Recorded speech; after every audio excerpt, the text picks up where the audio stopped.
John Brian at Mara Erica, kayo ang itinadhana ng Diyos sa isa't isa. Ang pinagsama ng Diyos ay huwag paghihiwalayin ng tao. Mara, mahal na mahal kita. Sobrang thankful ko na ikaw ang makakasama ko habang buhay. Nagpapasalamat ako sa Panginoon na binigay ka niya sa akin at nalagpasan natin ang mga problema at pagsubok in 12.5 years bilang magnobyo at magnobya. Nandito ka na, aking habang buhay.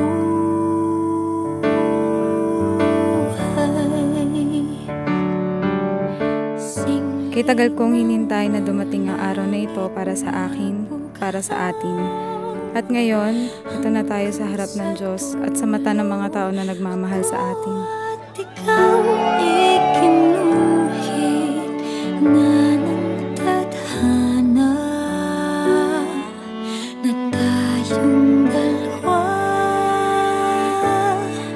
ay mag-iisa. Hindi ko in-expect yung grade 6 crush ko ay magiging nobya ko at makakaharap ko sa altar na to.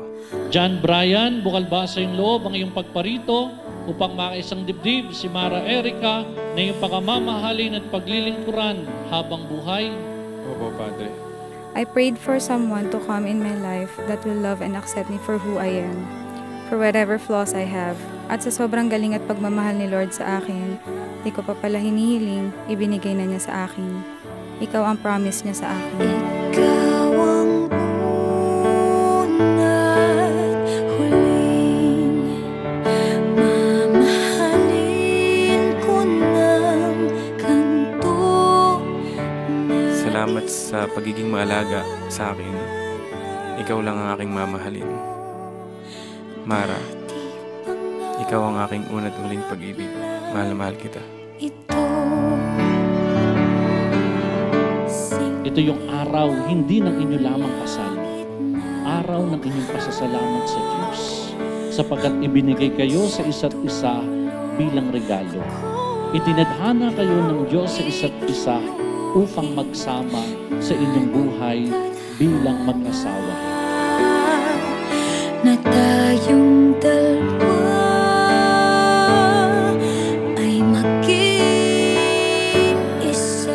Mara Erica, bukal ba sa iyong loob ang iyong pagparito upang makisang dibdib si John Brian na iyong pagmamahalin, paglilingkuran habang buhay? Opo,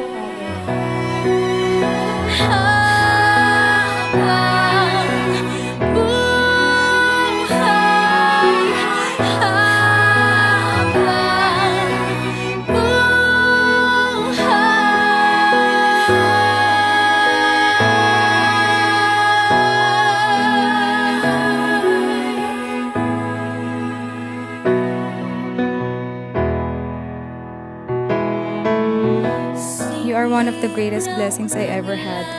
My heart found a home in yours, and I love being home. I will forever be there to laugh with you and lift you up when you are down. I will be with you in every adventure we'll take, and together we'll beat every odds on our way. I love you, Jebot. You will forever be my always. Tayong dalawa ay maging isa.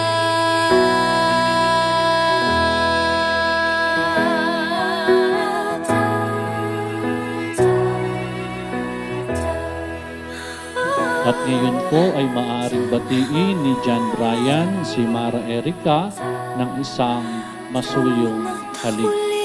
Palakpakan po natin sina John Brian at Mara Erica.